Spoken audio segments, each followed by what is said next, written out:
the Nephilim Canine heads of India through the Indian of Ktisia.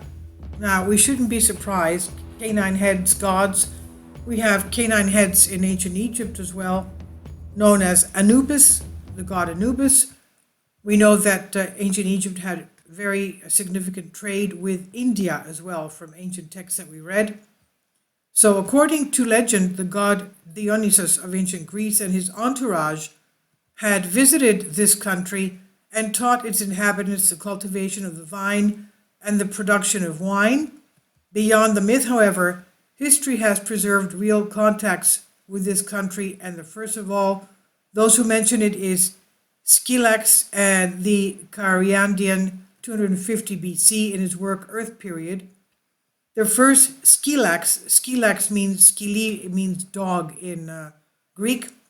The first Scylax became there because there is a younger one with the same name around 350 BC, by order of Darius of Kodomanos, had crossed the Indus River and sailed from its estuary to Arabia and Suez of Egypt.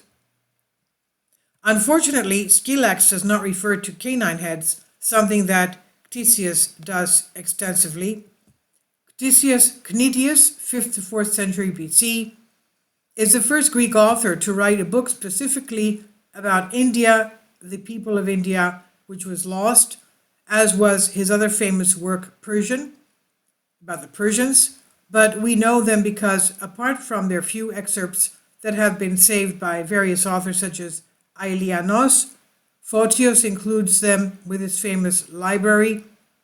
In his famous library, also known as Myriovivlos, Photios, one of the great spiritual figures of Byzantium, served as ecumenical patriarch in the periods 857 to 867 AD and again in 877 to 886 AD.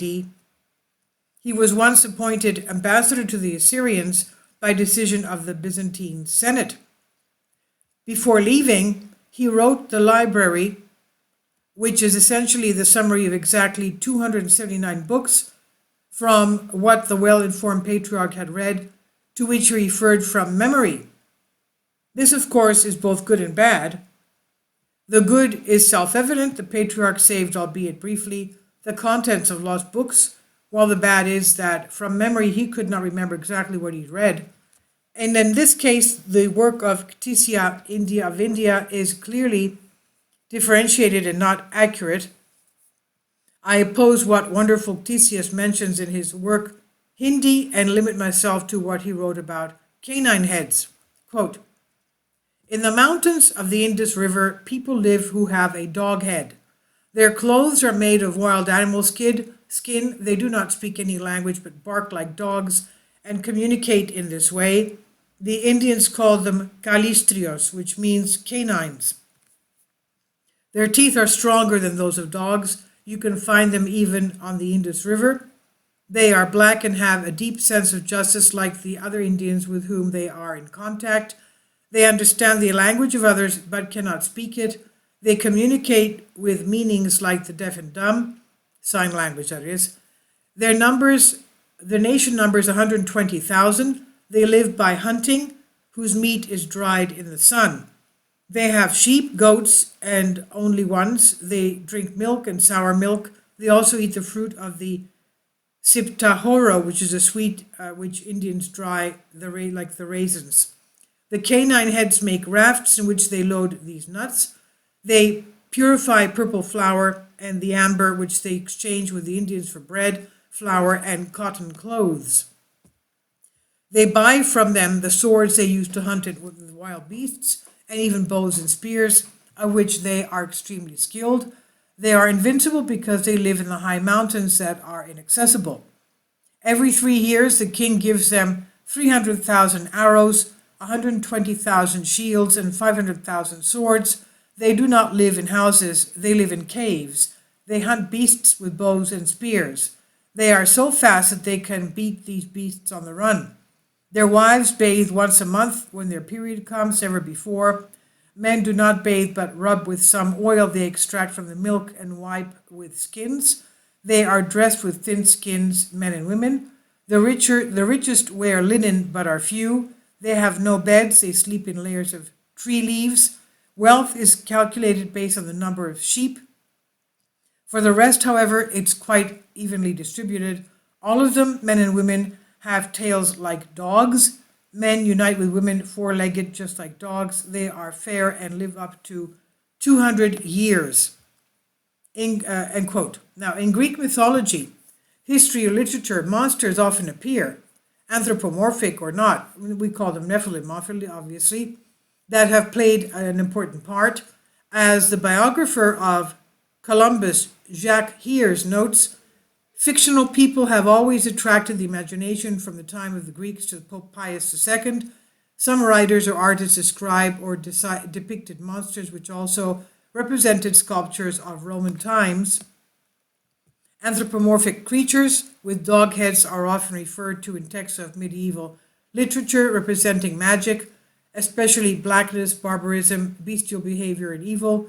They preserved most of the mysterious legends of the East and incorporated them into the curiosity that characterized the purposes of medieval Europe, as Isidore of Seville and other historians mentions in his work.